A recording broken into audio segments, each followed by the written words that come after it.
All right. So welcome all to the January convening call, Nurturing Resiliency in a Hostile World.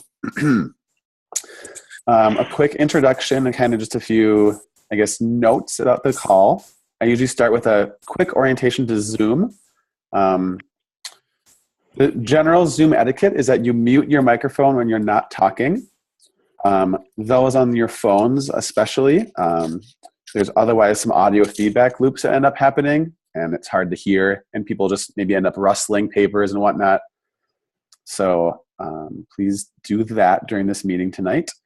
Also, on the top right of your screen, there should be a little button that says either gallery view or speaker view. So if it's speaker view, the person speaking is the biggest screen and others are quite small. But the gallery view allows you to see everyone usually at the same time, all on your screen. That's the one I usually prefer. Feel free to do whichever one suits you best. And then also, there is a chat sidebar. So on the bottom of your Zoom window, there should be a chat button. If you hit that, on the right side of your screen, it should bring up a little chat box. So you can type a message to everyone or to a specific recipient, and then the message underneath it, hit enter, and we can all see that. So we can use that kind of as a way to compile some resources, to ask questions. There'll be many times where we'll be able to use that. And I'm sorry to the phone people who aren't able to view that, but we'll try to loop you in as well. And also any resources compiled during the meeting, I'll usually send out in the email format afterwards. So you'll still have access to those resources. Another quick little orientation for tonight's meeting, just for facilitation purposes, as we're sharing, if people are kind of going a little bit long and need a kind of reminder to come back and save space for everyone, I have this quick little 15-second reminder. It's just good to help us know to stay on point, and we have a very limited time together. So if you see that at all, please just kind of wrap up what you're discussing and let someone else kind of continue that conversation. Well, I have chosen the chalice lighting tonight by Martin Luther King Jr. And I really hate taking any of the words out of context for this speech. It is a beautiful speech. It's from I Have Been to the Mountaintop, the speech he gave the day before he died. So in lieu of saying some words out of context, I'll just hope that you take time today to possibly read the whole speech if you haven't recently. But this was a speech a lot about an economic boycott. And I wanted to pull a few words for the purpose of our context tonight. It's about the Memphis sanitation workers. And he was talking about the economic power that the African-American community had at that time. He, I think, named it as somewhere around the 6th richest nation in the world, if they were their own nation. And his question, his asking, is how can we leverage that power? So here are some words from MLK. Now, these are some practical things that we can do. We begin the process of building a greater economic base. And at the same time, we are putting pressure where it really hurts. I ask you to follow through here. Now, let me say, as I move to my conclusion, that we've got to give ourselves to this struggle until the end. Nothing would be more tragic than to stop at this point in Memphis. We've got to see it through. And when we have our march, you need to be there. If it means leaving work, if it means leaving school, be there. Be concerned about your brother. You may not be on strike, but either we go up together or we go down together. Let us develop a kind of dangerous unselfishness. That's the question before you tonight. Not if I stop to help the sanitation workers, what will happen to my job? Not if I stop to help the sanitation workers, what will happen to all of the hours that I usually spend in my office every day and every week as a pastor? The question is not, if I stop to help this man in need, what will happen to me? The question is, if I do not stop to help the sanitation workers, what will happen to them? That's the question. Let us rise up tonight with a greater readiness. Let us stand with a greater determination. And let us move on in these powerful days, these days of challenge to make America what it ought to be. We have an opportunity to make America a better nation. And I want to thank God once more for allowing me to be here with you. So thank you for coming tonight to this our humble meeting about nurturing resiliency. Let's do a brief check-in just maybe name and congregation. But one thing I'm curious about, why do you feel compelled right now to nurture resiliency?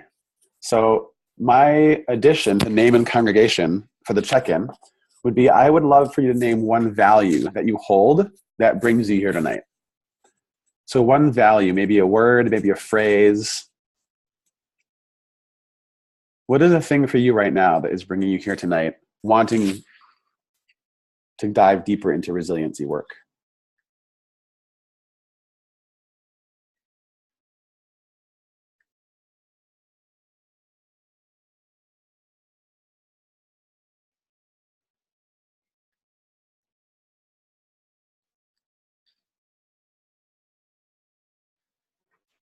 I can start if you wish. This is Kay. I'm from the UU Church of Wilmer. I guess I'll start with the value, because that's why I'm here, is caring. I care about our country in terms of its people, in terms of what we do to the world, in terms of what we do to the earth. Did I get everything? Alrighty. Well, I can go next. My name is Judy Foster from the St. Cloud Unitarian Universalist Fellowship. I'm also on the Musja board. And I guess the simplest statement of value for why I'm here is justice.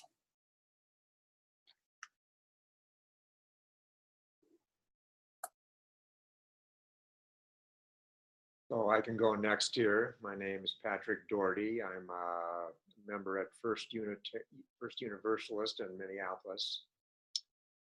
And I'm here because I have stepped out of the march toward racial justice too many times, and I want to stay in for the long haul.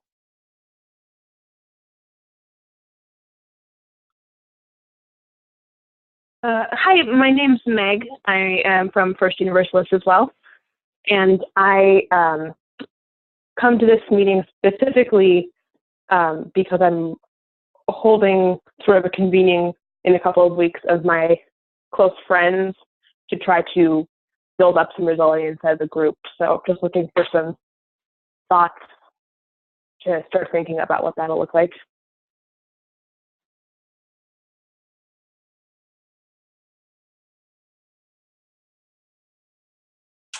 Hi, this is Melissa from the Northwoods UU Fellowship. And for me, I think resilience is just critical, because we're in this for the long haul. And if you don't nurture resilience, then you can't keep up with it.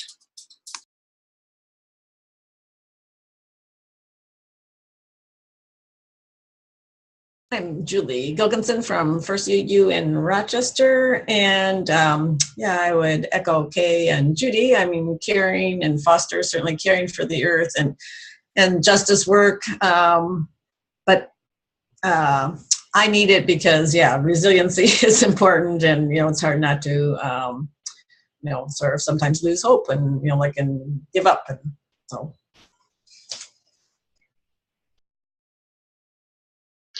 I'm Ellen Eastby. I go to the Unitarian Church in Underwood. I think when I think of values, I get to think of integrity. And I need to do more walking the walk and not as much talking the talk. Also, I'm speaking the first Sunday in February, and I'm hoping I can bring some things back to my congregation. My name is Sue Daly. I'm from the Unitarian Universalist Congregation of Duluth. I'm also on the Musja board. And the word that is at the heart of my being here is preparedness. And I think oftentimes congregations are a bit like institutions in that we are not we don't necessarily change or respond quickly. And I hope that by sharing our ideas, we can be better prepared to make a quick response when it's needed.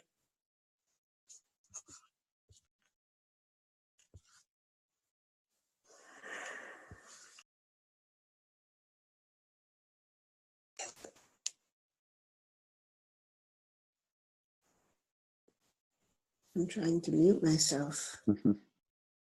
I'm having trouble muting myself. My apologies.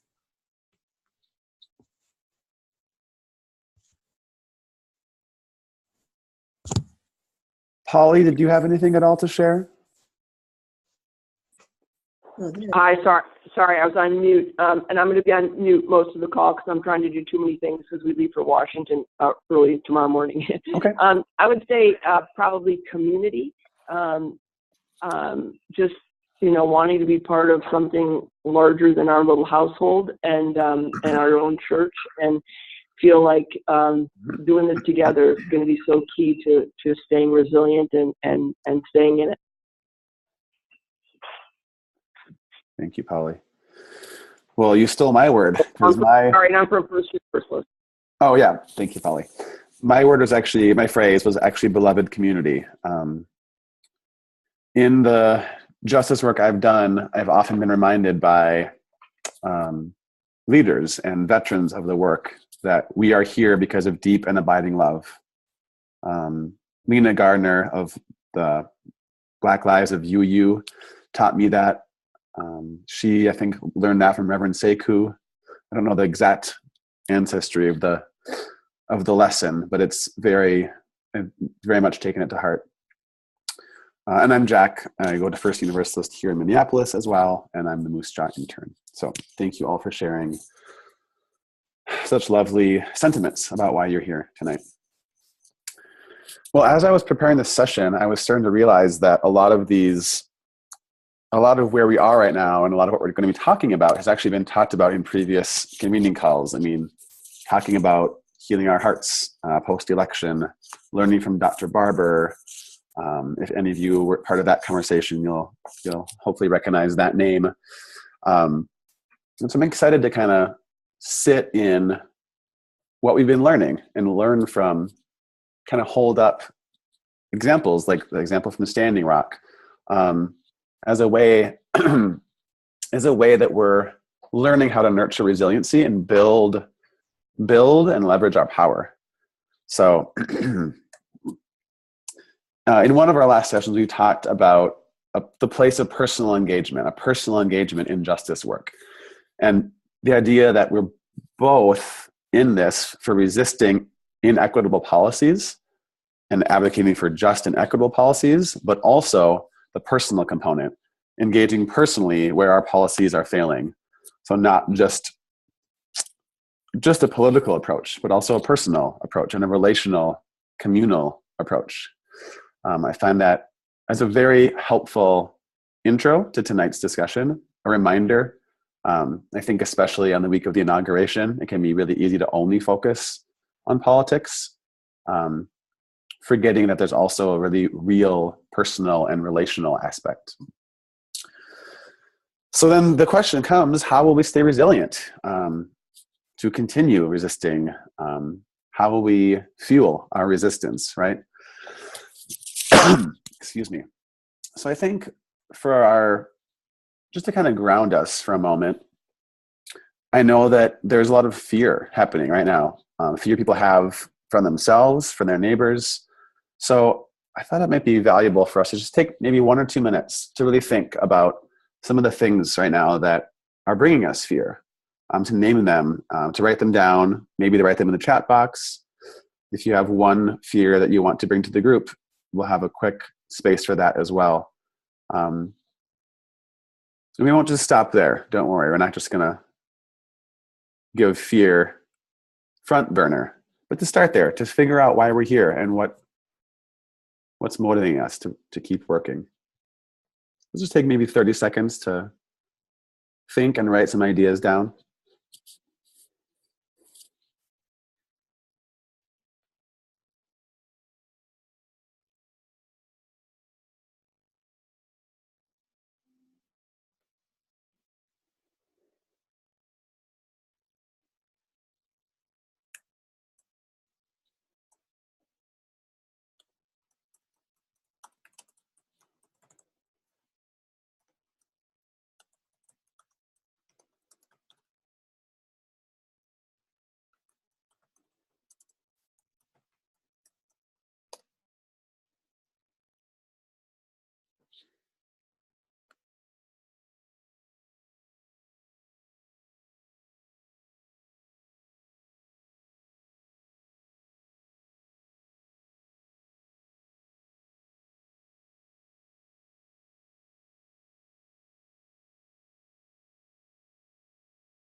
If anyone wants to name a fear to the group, this is the spot to do that. Feel welcome, but no pressure. I'll start, actually. I wrote in the chat box already, but I have a Muslim neighbor who I'm very afraid for him and his family, and not just for their religion, but that he's also sick with multiple myeloma. And I worry about healthcare changing.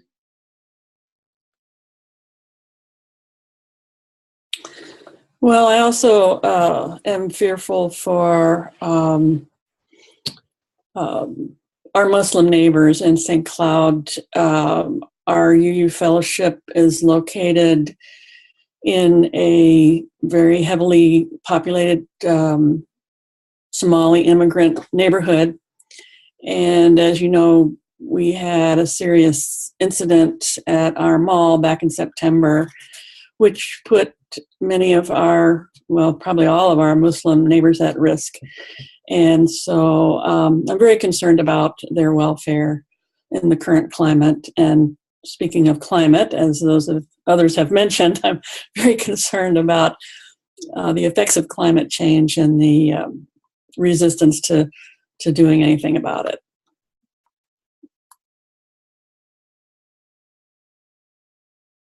I'm afraid that I won't be able to make the kind of change that I want to be able to make.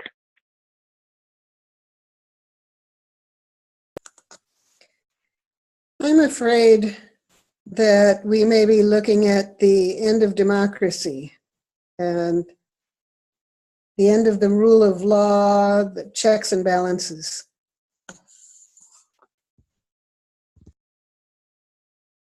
And this is Kay, and I wrote things that people have mentioned, my concern about tipping the Earth's climate irretrievably, hurting our country in ways we can't easily heal, and hurting people in ways from which they can't readily recover. And then I want to say that I am concerned about how I'm going to stay in it. I didn't write that, but I am also, Patrick, just like you. I think it was you. I guess I have fears on many different levels, starting with a personal level. Being a person with a disability and unable to work, I'm afraid for my own well-being, my health care, my income. I'm afraid for other people who, I want to use the word marginalized, and I don't know if that's exactly the right word. And then two, again, fear of losing our democracy. That really scares me.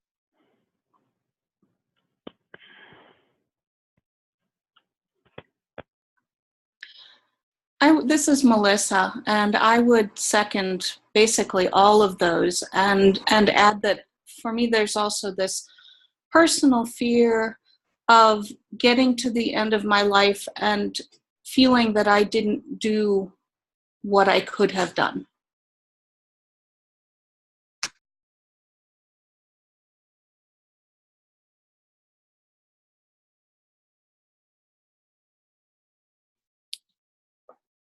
Thank you all so much for naming those fears. I think it's important as we continue in the work to be aware of our sticky points, of what might hold us back. A few people mentioned a fear of powerlessness or giving up a little bit. So I think this session, especially tonight, can be really valuable for that reason. Really trying to find where our power is. We're going to do a little exercise later to help us map our assets. So this is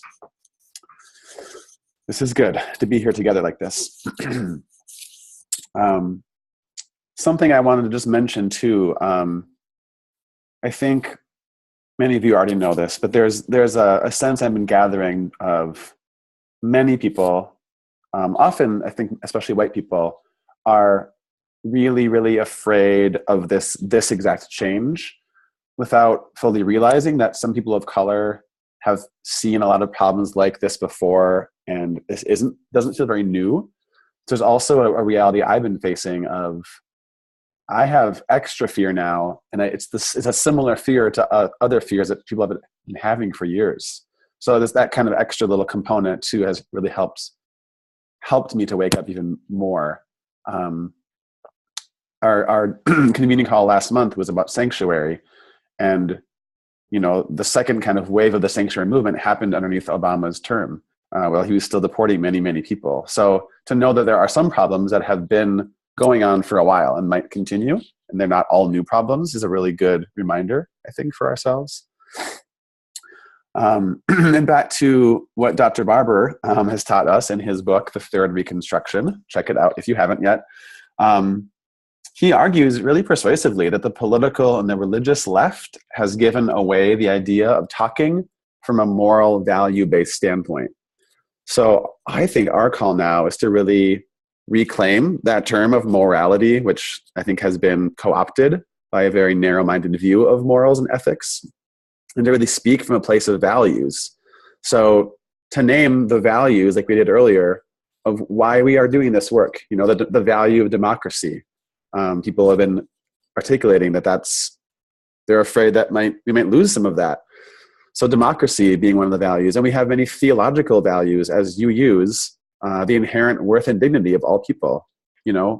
That is a value that pushes us to fight against unjust policies, and to fight against bullying, and to fight against uncivil discussions. So to really celebrate those values that bring us here together, the moral values, the value of solidarity, collective liberation. So the question comes, how do we avoid feeling powerless? How do we find our power and leverage our power? So this is the part of tonight's call where we're going to kind of do a little bit of an exercise. What are our assets, right? So there's this practice of asset mapping where whatever group you're part of can kind of take stock of where they are, what assets and resources they have, and they have access to as a whole. And then how, as you map it, you can understand more how to leverage that power, right? So an example might be like using Moose Jaw as an example. Moose Jaw is a nonprofit organization. They have a 501c3 status. So there are benefits to having that. Maybe they could help up and coming, like a startup nonprofit that doesn't have that status yet, get going. There's resources, right, with that status that Moose Jaw has. Moose Jaw has a full-time director that can put out calls to gather at Standing Rock, to mobilize people, to not just mobilize, but really inspire, right? To write emails to this. We have a database of almost 800 emails of people all around the state who are wanting to stay plugged in to the justice issues here and further abroad. So we have this as a resource, as Moose Jaw, right? You have a board of directors who gathers regularly to discuss these issues, to discuss what needs to happen next, and to really guide and direct what's happening, right? And this whole network of congregations, it's 26 congregations. I mean, think about how much more powerful that network is than one congregation working on its own, right? So this is just like the basic general gist of asset mapping. But what I want to do is I want to empower us to be able to take this practice back to our own congregations. Many of us are involved, many of us are involved with a social justice committee of some sort in our congregation. So to be able to take this skill back to our committees or our councils that we're part of, to say, let's sit down and actually make lists of what our resources are, where our connections are, what networking capacities we have, what kind of infrastructural assets do we have, or human resources. So our exercise tonight is going to be a hypothetical 400-member congregation in the suburbs of the Twin Cities, a UU congregation. And I want us to imagine together in this hypothetical scenario what these assets are. And from there, we might be able to kind of brainstorm activities, actions, next steps for the resistance. So let's take a few minutes and brainstorm. Feel free to write on your own, or you can also use the chat box. And then we'll come together in a few minutes to really talk through this 400-member congregation and where they might find resources.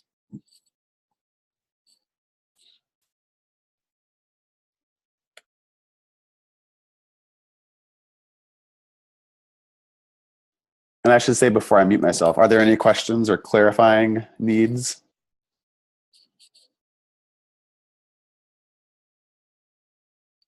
Okay.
All right, people are using the chat box, and that's great.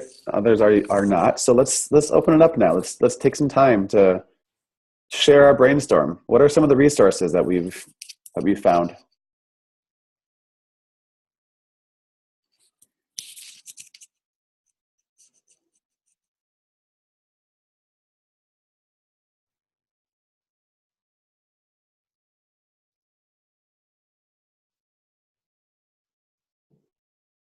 I'll start. The first thing I thought about was the building, the infrastructural asset.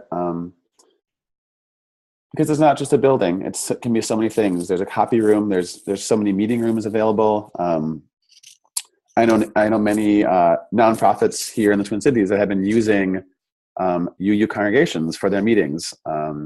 Nonprofit organizations like Surge, showing up for racial justice, or March, the multiracial anti-racism change and healing, I think it's called.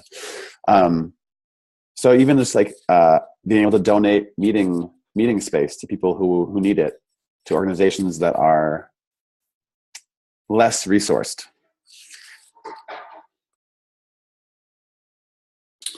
Another use of our property, and I know many of you congregations have publicly declared their support for Black Lives Matter by putting banners up on their buildings. We on our property, we can display messages that, positive messages that represent our values. In St. Cloud, we have an organization called Unite Cloud that has provided Love Your Neighbor signs. And then we also have one of the Love Your Neighbor signs from the Twin Cities. The ground is frozen, so we have them displayed in our sliding glass door where they're visible, but when the ground thaws, we'll put them out where they're more visible. And we're working on a banner for our building that states the word united in English, Spanish, and Somali.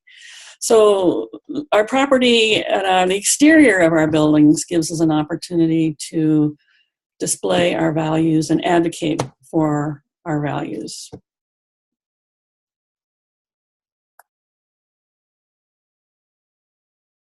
I was thinking about the relationships that the folks in the congregation would have with other people in Minnesota and in greater Minnesota that maybe don't yet share our values, but that those relationships could be the basis for starting to organize and have the conversations that we need to have, especially with other white folks. I would add like online resources. I mean, especially for those of us who don't have a physical home, we meet in a daycare. So we don't have a physical home where we can put up signs, but we can put out a website and we can have a Twitter account and we can have Facebook. And that's something, those things can be very effective assets to use.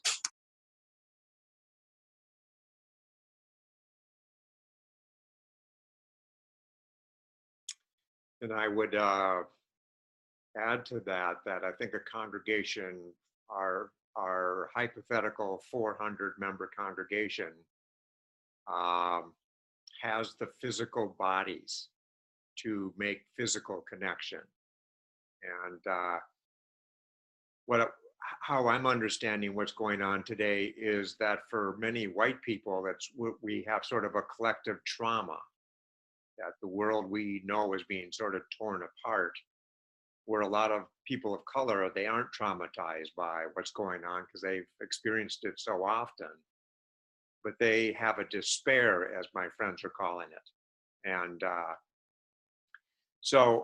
and as a psychologist, what we know now about healing trauma is it's actually the physical connection with others that helps navigate and heal trauma, not just reworking the emotions of the trauma, but the connection heals it. So in this large congregation, and I have the very good fortune of being part of a very large congregation, if we can stay physically connected through prayer, through meditation, through coming together, it creates a huge resilience and a huge capacity to engage again and again with the injustices that are happening without becoming angry and agitated and overly stressed or shut down. So for me, just the physical connection, the coming together and deepening our energetic connection with each other, I think is a huge asset.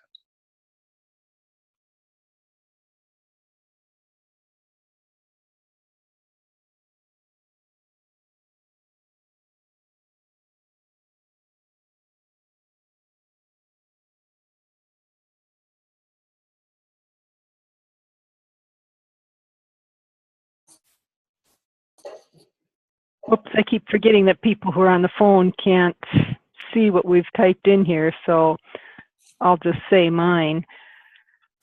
I have a heck of a time.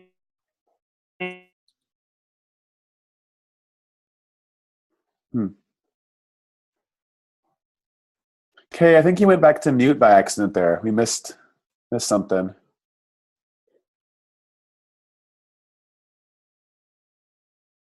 It says you're muted. If I can unmute you. There we go. Try that. Okay, I'm back. I maybe took Jack to unmute me. I was saying I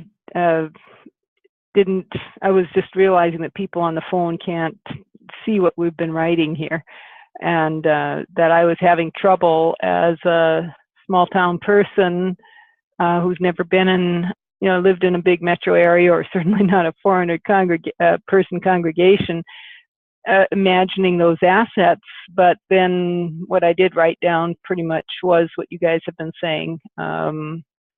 let's see, where's this? Oh yeah, more people to do the work, more connections, more communication, more sub projects that you can engage in, better financial resources, more support from each other.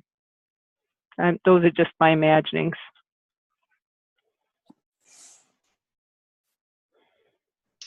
And I just to kind of clarify what I was saying, I had written that there'd be a number of folks who could lift each other up. So when somebody's having a discouraging day or feeling powerless or whatever, there are others that can lift you up or take your place for a few days or a week or whatever you need so you can rejuvenate.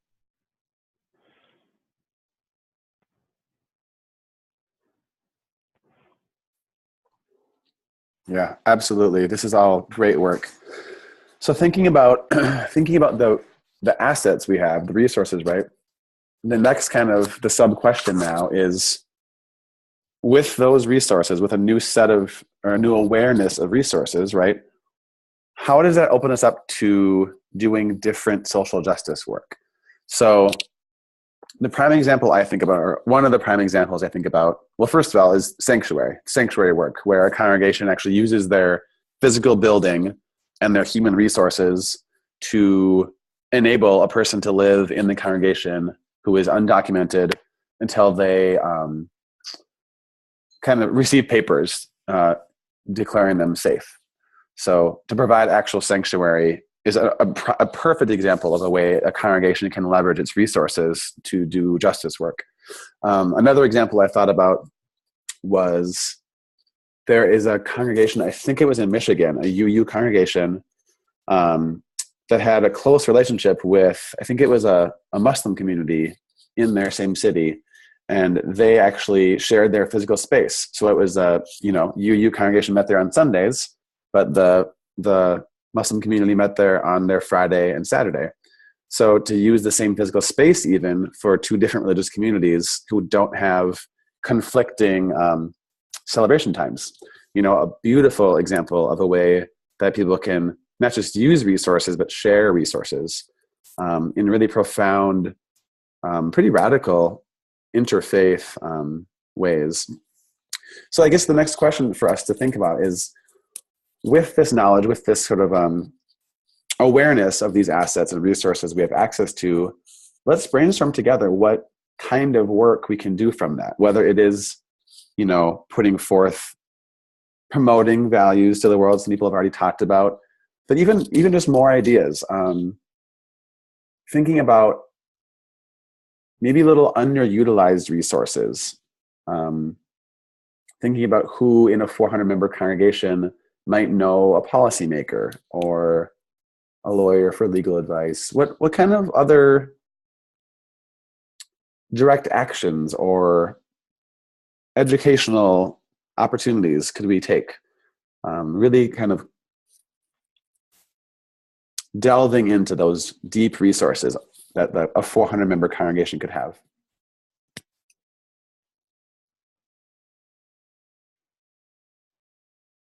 Well, our buildings can also become spaces for holding community forums and bringing together other groups in the community who share our values and our social justice goals. And the more groups you have involved, the more possibility of getting some publicity and raising the profile of the combined efforts of different groups in the community. So that would be another way that we could use our building resources.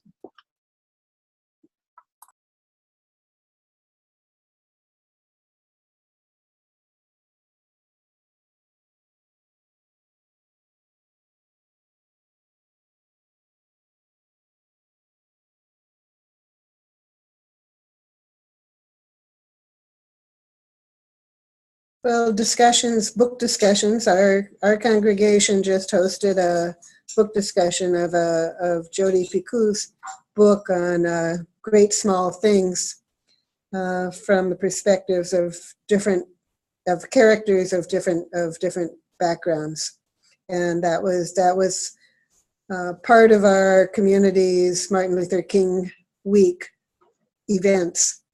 And so that was open to the community. Just an example of that can be done in many different ways.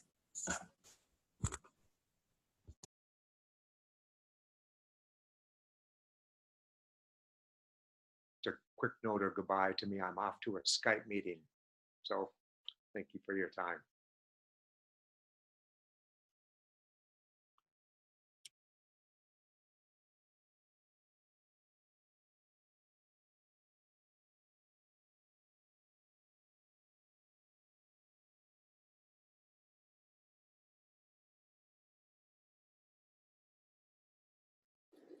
What I think about too is the ability as a congregation to be connected to other congregations, right? So, I mean, not just sharing a building, but the idea that maybe some of the people in the congregation are part of a group like Isaiah, who does interfaith work. So then these handful of people who are connected to that interfaith network of people doing justice work, how powerful that can be, right? To have not just a representative for your congregation as part of the interfaith movement, but to even be connected to know what's happening, to know what values and passions other people are bringing to these issues too, to really understand that broader network too. So it's not just a motley crew of UU activists fighting for change, but as part of a whole movement, right? A whole movement of people who share our values, our value of democracy and inherent worth and dignity. Yes, it's the first pillar of Unitarian Universalism, but it's not like we have some kind of exclusive rights to that phrase. Like that's a very commonly held belief by people of faith all around us.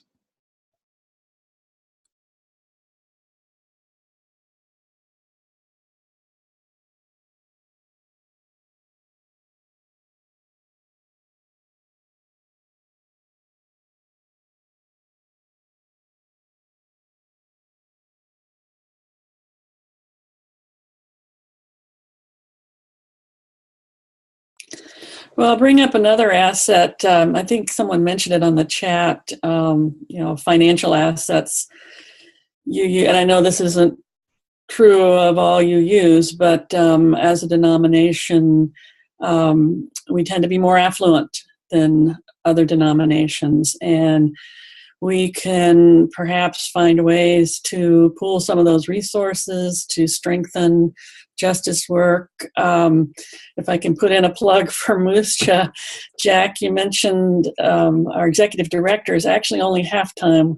We don't have a full-time executive director. One of our goals is to raise enough money to have the equivalent of a full-time executive director. When I think about all that Ashley does, and then I try to imagine, wow, if she were full-time, or she had a co-director, how much more we could do. And so I know it's difficult, it's challenging for me personally, although I've served on enough boards now that I've learned how to do some fundraising. And I would just, we can do in our congregation, we can promote Muscha, we can educate people about what Muscha is doing, and invite people to direct their financial assets in the direction of an organization that we know is going to work on behalf of the values that we hold dear.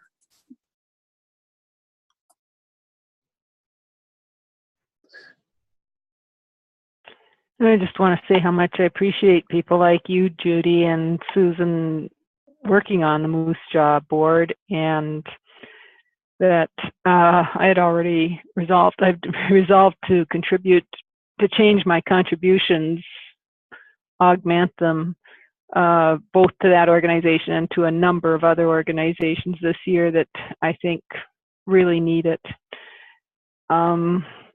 This might be a really good time for a member drive, just because of what's happening politically. People will realize they really need to get active. I know that I'm on the Sierra Club, some of their committees and such for the state, and we have had, so many more people join the Sierra Club this last month than like since the Reagan years, when we had that big boom for obvious reasons, for similar reasons then. And so I'm thinking, if you can send,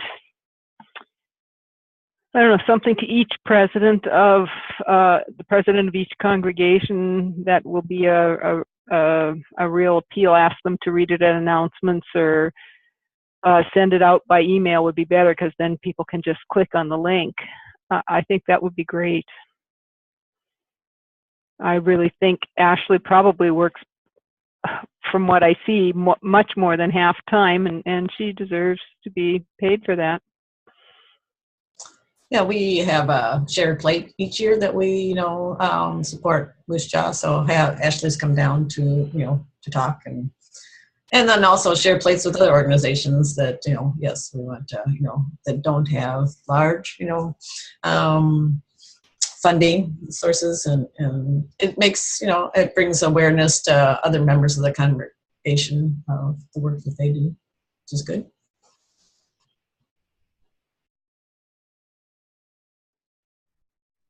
It's funny to me that money just came up at the 50-minute mark of our call, right? I mean, that was a big one that we kind of overlooked. Yeah, our financial resources. And this is the reason I brought in Dr. King's words.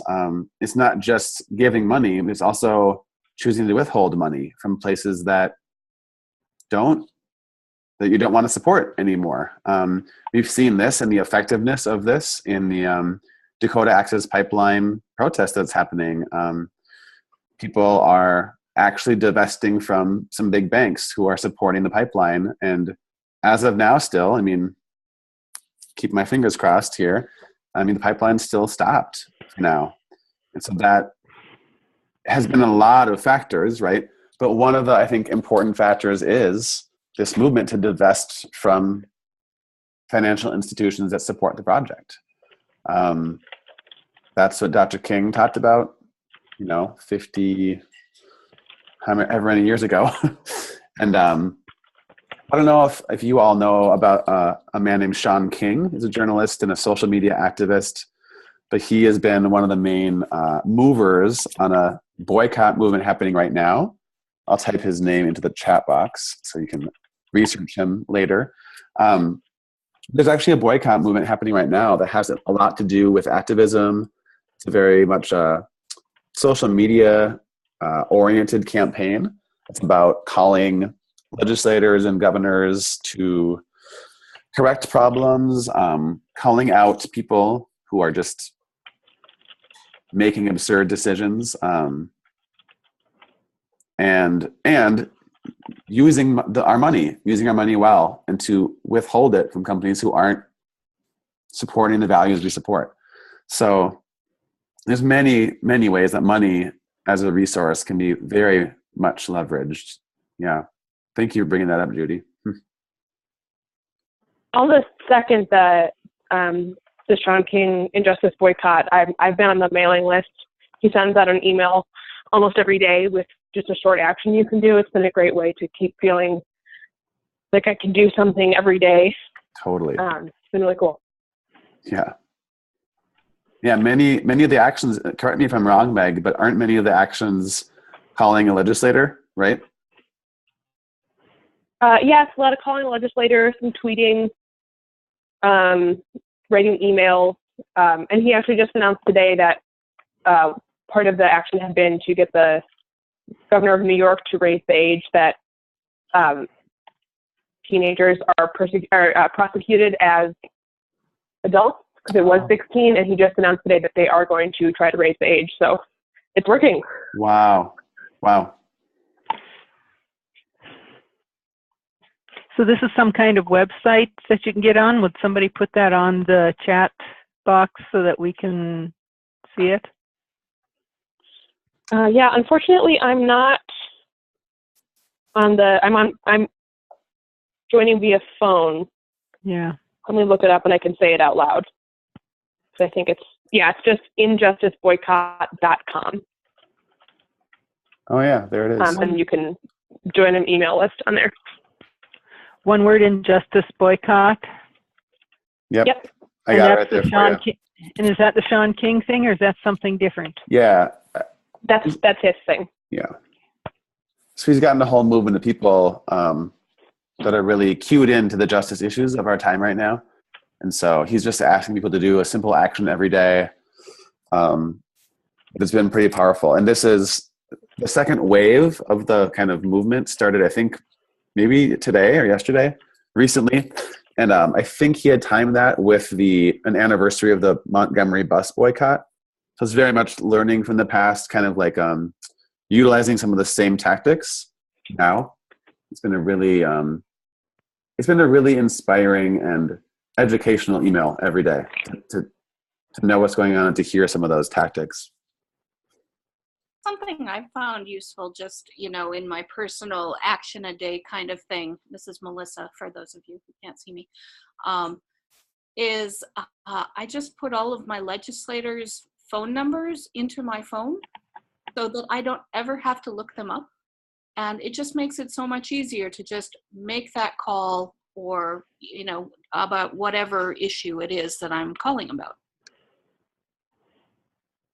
I was going to suggest that as well. It's my personal resolution to phone my representatives more often, and I have I use a landline for that, but I have the numbers posted where I can easily see them and not have to look them up. But it occurs to me that we could, UUs in our congregations, we could get together in groups and make phone calls together. Or this is kind of an old-fashioned way to communicate, but we could get together during or after coffee hour for a letter writing campaign. And, that kind of group activity helps to build community in our congregations, as well as to, bring together more voices to support the legislation we want to support or oppose legislation we want to oppose. So that's an activity that we could sponsor in our congregations. Yeah, we did that for the Dakota Access Pipeline, protests. I've actually taken my calling and letter writing. I've actually taken my computer to services, and afterwards, when we have our potluck, said, I've got this site up, and you're welcome to punch in your name and hit this petition button or whatever, and people will do it while they won't when you send them the link or something. So, I've gone and made myself an email list of the people in politics that I'm going to be contacting regularly too. And I've made a point of actually meeting with the new legislator from our area and talking with him. And, the first time you don't push your projects a whole lot. You just try and find out where he is on all that kind of stuff and talk with him about that and let him know that, you're a person who cares and understand that he is too, and then go from there in future meetings.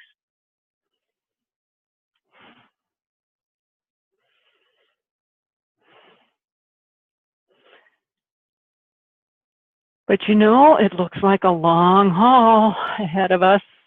We really got to keep it up. I guess, Jack, I've been having a little difficulty relating to the 400-person congregation thing, and so I'm wondering if you're going to eventually get to where you talk about, the rest of us out in the, it's not the real world. You guys are more real in many ways than we are, but in the rural world.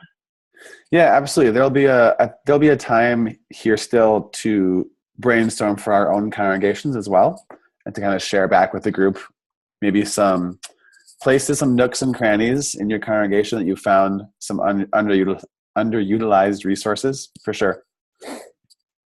I think an interesting part or an interesting resource or asset that hasn't been brought up yet, that I'd love to kind of bring into this space right now, is actually privilege. It's often sort of seen as just this negative term and people kind of want to run away from it. But in my work with racial justice work, I've really been asked as a white person to think about where I can spend my privilege. That's been the phrase that has stuck with me. And in thinking about leveraging power, that phrase kind of lends itself. It is very similar to, right, spending your privilege. So I was at a training for white allies of racial justice work, and we were asked, it's great that you, white people, come to like this was a woman of color who is part of the Black Lives Matter movement. She says, when we need you to, we call you and you come to our movements, to our actions, to march with us, and that's wonderful. We need that. But also, this is a mainly woman of color led movement, right? And we're kind of inhabiting spaces that like our political spaces. But what are your political spaces, right?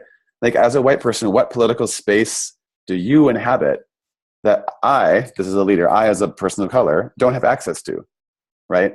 So how do you as a white person go to maybe your family function or to a workplace outing or a mainly white space where you can bring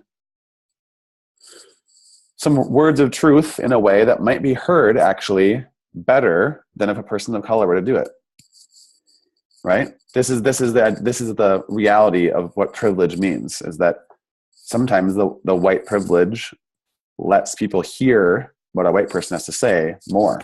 So then how do you use that? How do you use that as an asset and a resource? How do you not just not want to have it so you don't use it? You're ashamed of it. But instead, how do you actually think about, this is actually a privilege I have and I can spend it, right? I can utilize some of it. It was an interesting discussion. We were really pushed to think, what political space do you take up? What do you inhabit, right? That you can bring a message to where others wouldn't be allowed to.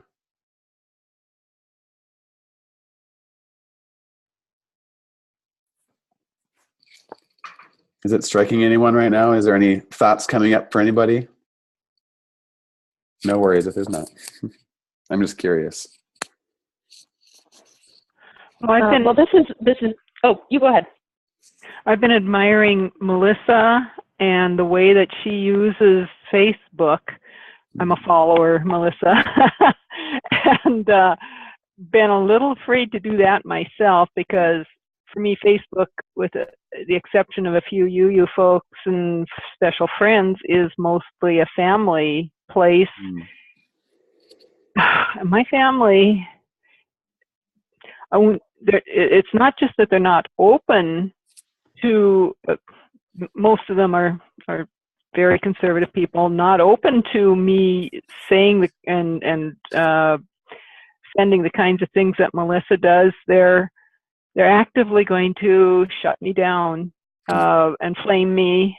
And if I do, now maybe that's a place I do need to use my privilege.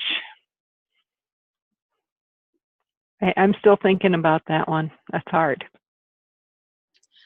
I think on a related note, just living in a rural, very conservative community, I feel constrained in what I can say because honestly, there are a lot of crazies with guns. And like the guy 3 doors down with the Confederate flag hanging in his window in rural Minnesota. You know, so and I've been trying to engage with people in a careful way, but you know, speaking from a place of privilege where I haven't had to be afraid, you know, that fear is there.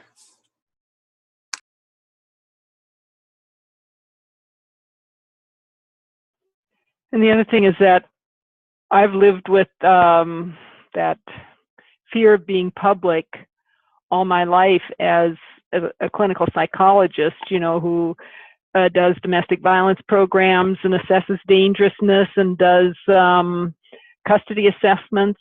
There's a lot of people out there who could use that gun on me. So I'm not as public as I might otherwise be. I want to say I don't know if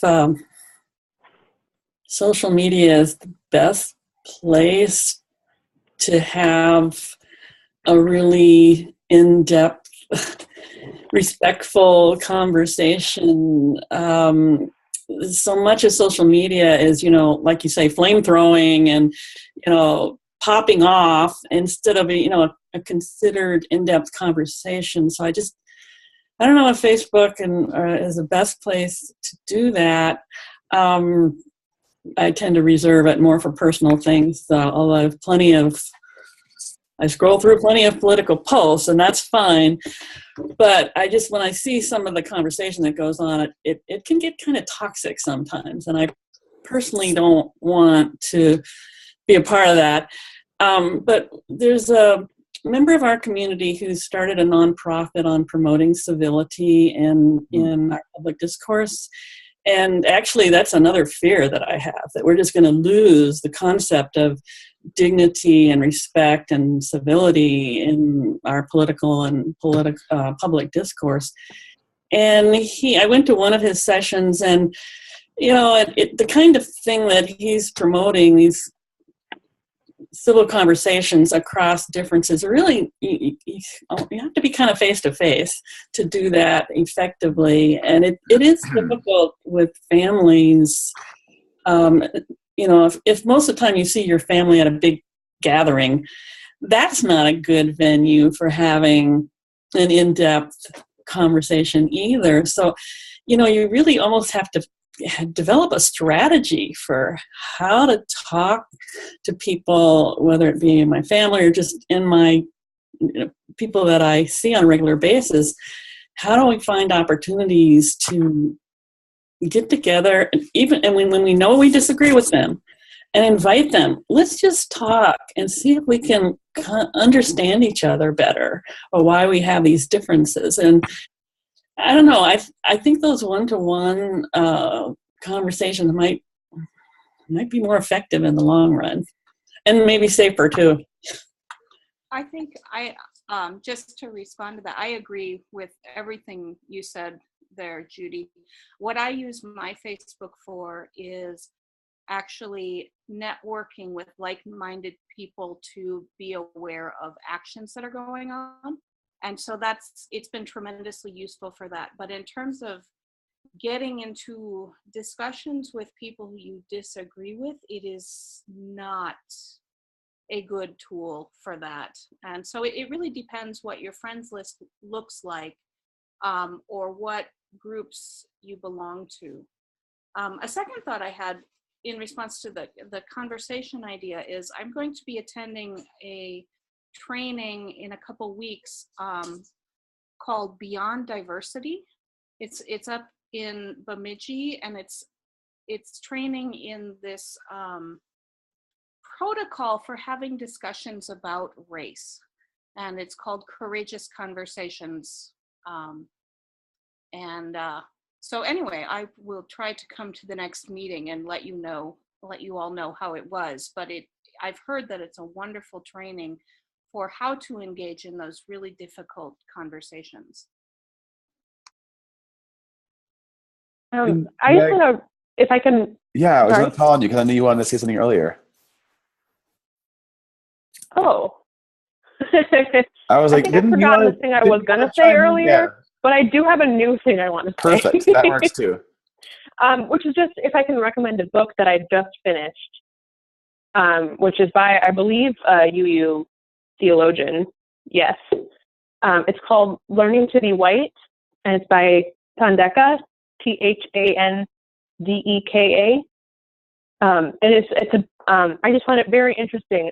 It's about the negative effects of whiteness and white privilege on white people in America, and the way that it's about like the things that white people lose to become part of that system of privilege.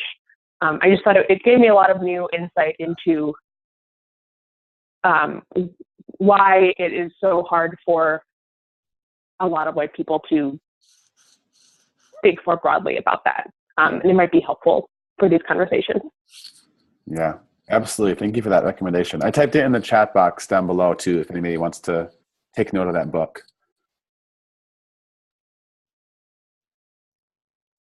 This has been a great discussion. I love this. I think we probably should move on to the next kind of component of tonight's call here. But one just kind of quick thought I want to throw out there is, Judy, both you and Melissa have talked about Facebook not being really the ideal spot to have those discussions. And I think that might be the case, but also I'm wondering how much people treating Facebook like an online, actually town hall forum, treating it like a place to have civil discussions could actually change the way it's been. Because it absolutely has been toxic. And I know there are many kind of places on Facebook where it gets more toxic. But I guess I'm still kind of in this stage of wondering where we could go with it. I know on my own personal Facebook wall, I have very clear rules about like name calling, about attacking people, not ideas. And so I just, as a moderator of my own page, I'm just very clear about what is allowed and what is not allowed. I treat it like my dining room. So like if you come into my dining room and insult anyone in my dining room, you're going to be asked to stop. And if you don't, you're asked to leave. You know, like just very clear. So to kind of bring in some of those rules that we would use in real in-person interactions into Facebook, I think there could be a few spaces created, I think, to have those civil discussions, but I think you're absolutely right that it's a challenge. I don't think I'm there yet, but it is one of my kind of secondary goals right now too, is to create more of those discussions, because I don't think many real town hall forums are happening in person anymore. Just a quick little sidebar.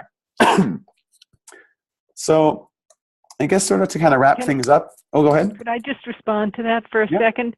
Maybe there's a way we can share with each other the kinds of posts that promote that kind of civility, if you guys have some. You know, something that can go to that conservative family of mine as well as the soulmates that I value. Yeah. I think on a similarly, I mean, the trouble that I find is I don't know how to talk to people who hold some of these more extreme views. I feel like I don't have a common language to talk to people. And I think developing some sort of language, or, you know, how do you talk to people who voted for Trump and agreed with him on things? And I just don't even know. In the training session that I went to on, you know, promoting more civil discourse, and, you know, our presenter made it very clear, we're not going to be successful with everyone. There are going to be some people we can't talk to, and we're just going to have to agree to disagree, rather than, you know, have the conversation deteriorate into an uncivil conversation. I think we just have to accept that we're not going to be able to talk to everyone, but you know, making the effort to let people know that I just want to understand better, you know, and hopefully we can discover that we agree on some things. I saw Bernie Sanders do a town hall. I wish I could remember which cable network it was on, or what network it was on, but it was a model. I mean, he had Trump supporters in that room, and he was a model of figuring out how to talk to them and ask questions and just be curious and show that he cared about what they were concerned about, and then suggesting alternatives, ways of thinking of that in a way that was very respectful. I was so impressed with his ability to have those conversations. I learned from him, and I could learn a lot more. Well, this is Kay, and I'm wondering, this is starting to sound to me a little bit like the marriage equality conversations that we did, and I'm wondering if we can get around through our congregations and maybe other congregations some kind of training like that, marriage equality training that we all did locally. You know, we went and took a train the trainer thing, and we came and brought it back. And I'm wondering if there's a way to, if that would be something that'd be worth Moose Jaw doing, sponsoring. Sounds like a great idea. I'll pass it on to Ashley and suggest that. Please do, Judy. That's great. Because we have a bunch of people who did that, and if they can think of it as that kind of conversation, they were able to do it then, they may think of it as, well, if I did it then, maybe I can do it now. Right now, so many of my dear ones are just going, I can't talk to people anymore. I can't talk at all. It just, I get too full of rage when I hear what they're saying. And they're just all bound up. They feel powerless to even talk.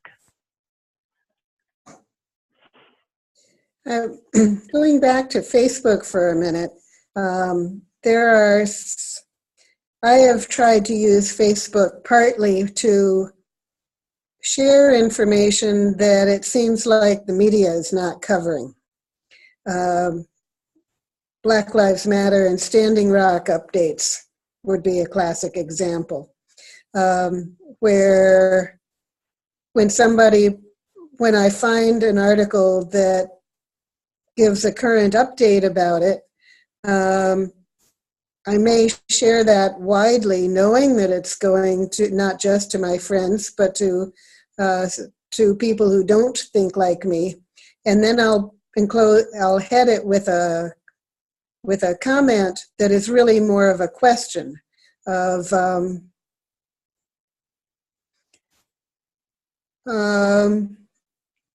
where is this who is downstream from this river, for instance, might be the sort of comment I might put as a lead in, so that just to try and just rather than saying this is really going to be terrible, that's easy to disagree with, but posing it as a question and inviting people to do some critical thinking about the issue. That's a great point, Sue. Is a way of passing it on to more people. Yeah, I love the idea of really asking a lot of questions. And then when you get that initial statement, to kind of respond with the question first and kind of tease things out. That's really great. I don't know if it's helpful at all, Kay, but I can put in the chat box I have a just staple Facebook disclaimer. So when I'm posting a more kind of controversial post, I often just put this at the end. Or if someone's kind of like misstepped on my page and broken any of these rules, I just put this right away afterwards to like remind them, all right, just so you know, this is how I treat my Facebook wall. And people that don't respect it, I just remove them from the conversation. There's a way to block them easily, so their comments are no longer seen, they're no longer part of that thread. So if it's helpful at all, that's just my kind of 2 cents. But Kay, as you brought up, I do want to leave a little bit of time here at the end to have a quick brainstorm about our actual congregations, not just the hypothetical. So to think, just for maybe a minute or two, or 3 even, what are some of the resources and assets in your congregation that maybe are being underutilized right now?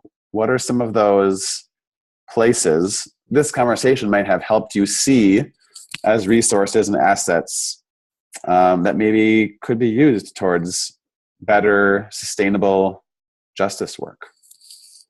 Let's take like 2 minutes here, brainstorm, and then come back to share.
And we are near the end of our time here. We only have about 9 minutes left, so that leaves about 1 minute for each of us. If we can all keep it to around a minute.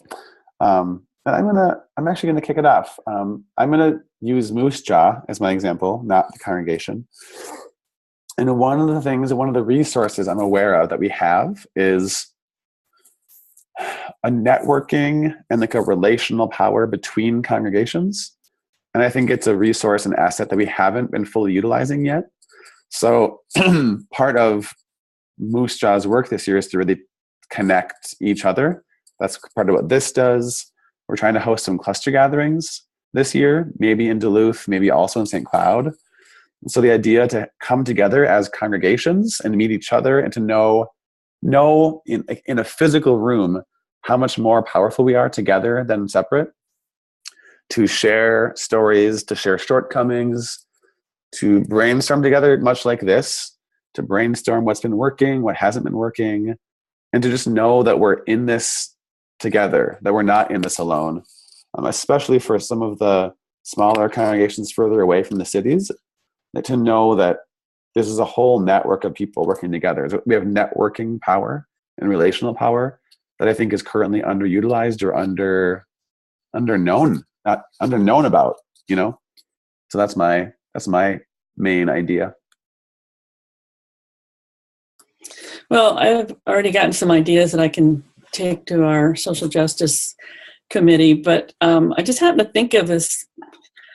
What if we were to do, in a smaller congregation, this would maybe work better. What if we were to do a survey, like a social capital survey, and actually ask our members, who do you know who has their fingers on the levers of power? Who are some high-profile people who can make a difference, and more than we as individuals can make a difference, and really get a sense of the kinds of connections that we have, and then pool that information. Okay, how do we utilize this? I'm not sure we always know what our social capital is.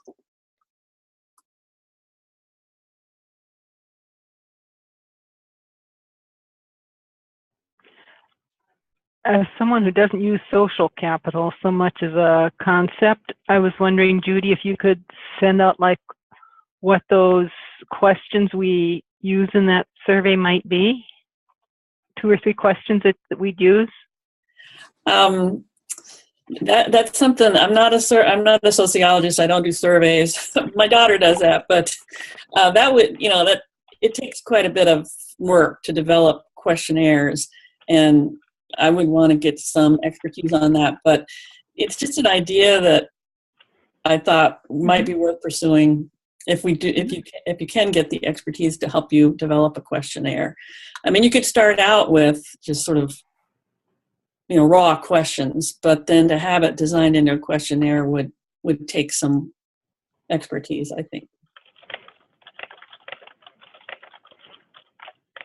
I can let you know if that goes anywhere in my congregation, if it develops into anything, and certainly share it with you.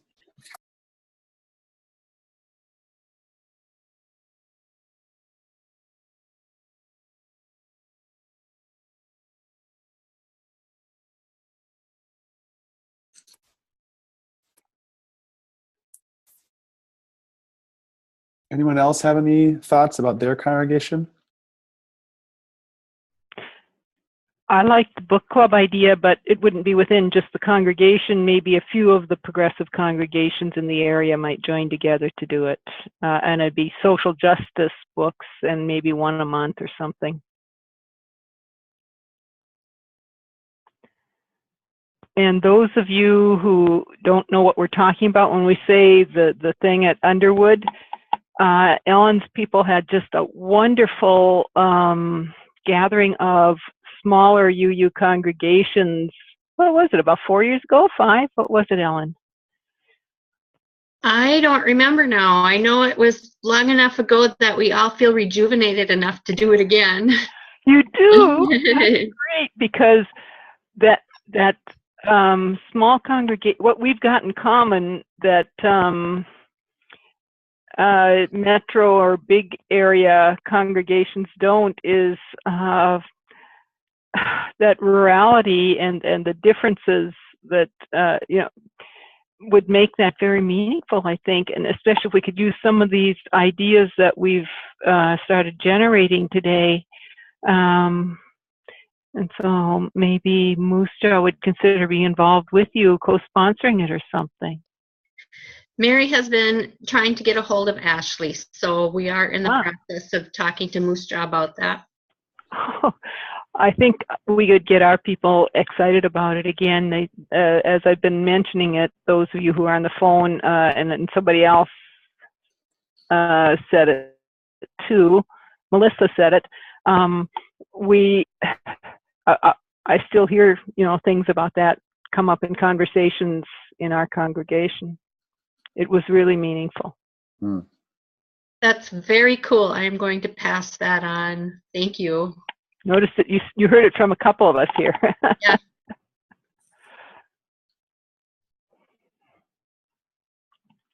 I'd just like to add something I've been thinking about at my congregation, which again is First Universalist in Minneapolis. I'm 24 and I am pretty involved in church right now, but I don't see a lot of other young people being involved in social justice at church.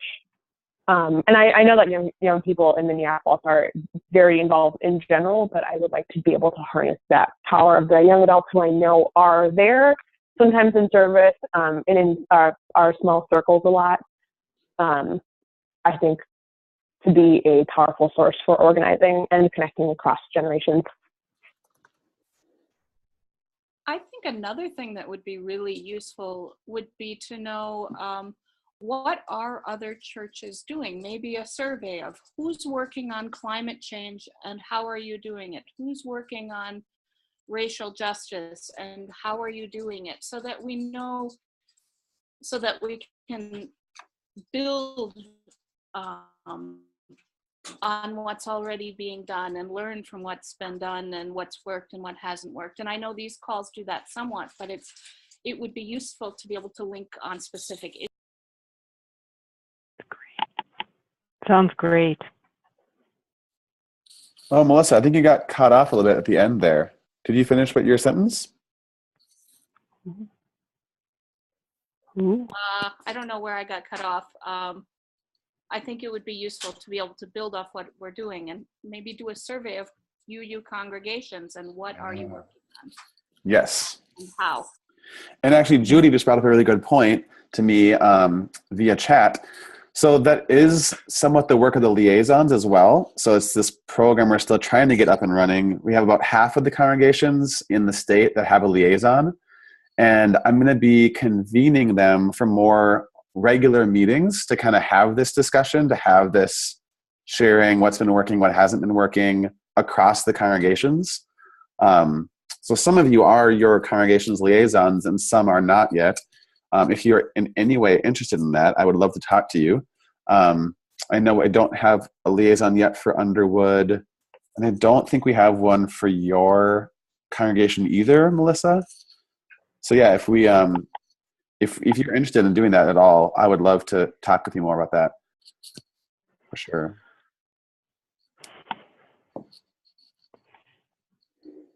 Somebody said something about a survey maybe that we would send to UU presidents to forward if they have a social justice designee. If you'd need help in constructing a survey, I shouldn't say this because I got so much going on, but I'm skilled with SurveyMonkey type instruments. I don't know if you have a SurveyMonkey license or even need it, Jack, for something small like this, if Moose Jaw has a license. I can look into that. I'm not sure offhand. Yeah, it's not something I can use my university one for. It has to be professional or I can't use it.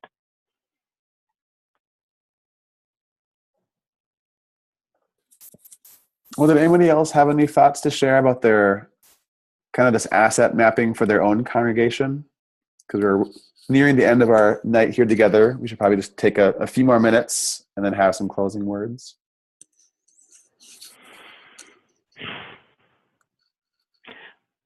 Well, the asset mapping ties in with the social capital survey, ties in with what are you doing. If we could somehow get that information together, and again, I don't know if it would be a Survey Monkey type instrument or some other way of doing it, Jack calling everybody, which, you know, is labor intensive. But it would be great to, you know, get that started.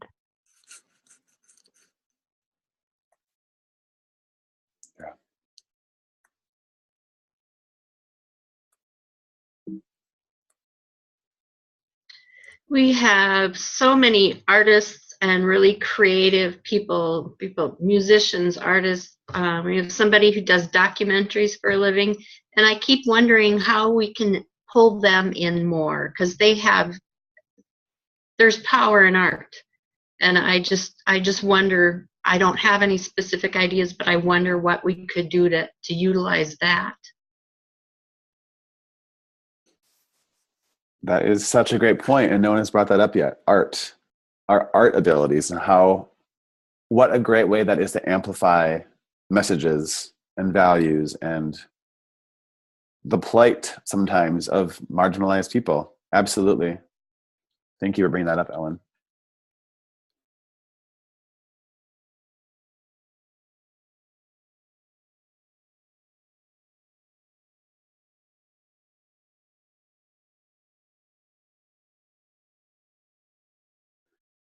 Well, I think in the interest of ending near to on time here, we should wrap things up.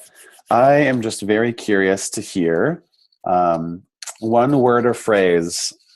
I always love doing this at the end of these calls. What is a takeaway for you? What are one or two tangible takeaways, concrete steps you might take, or new learnings that you've gotten tonight? Just one word, one phrase, no longer than a sentence.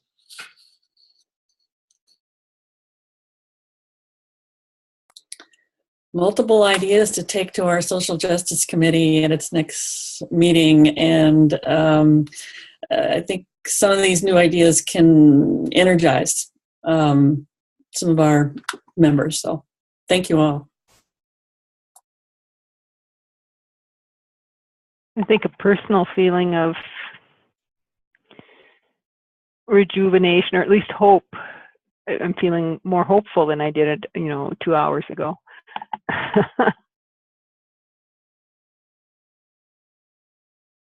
Feeling connected across Minnesotan youth, very cool.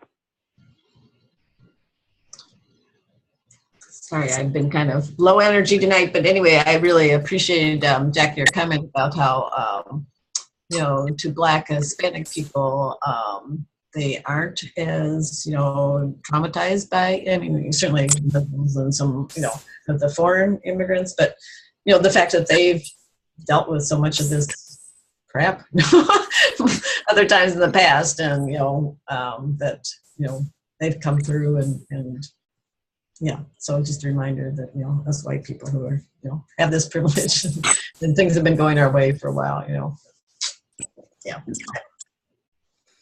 I appreciate the resources that were shared, like the Injustice Boycott and Courageous Conversations, Jack's Ground Rules from Facebook, and the Learning to Be White book. All of those are wonderful ideas I'm interested in looking into.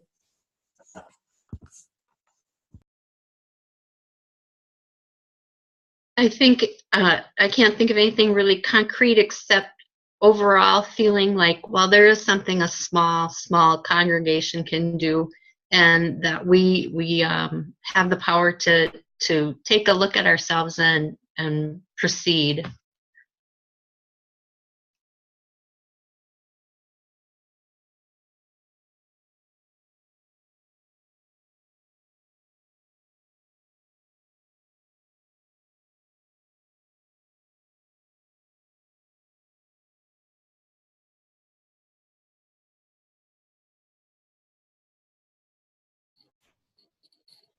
Anybody else have any final thoughts they want to share?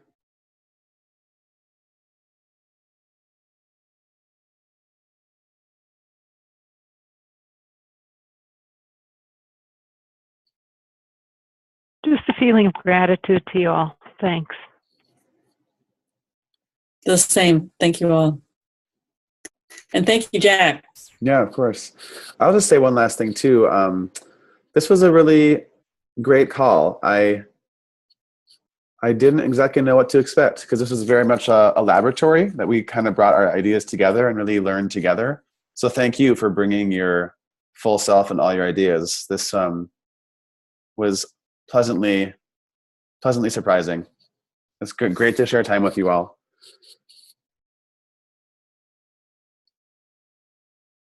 Well, we extinguished the chalice, but may the warmth of the flame and the light of truth go on without us. And if Ellen or Melissa, if you want to stick around to just ask any questions about the liaison program, you could do that now, or I can email you later as well. Have a good night, all. Thank you for being here.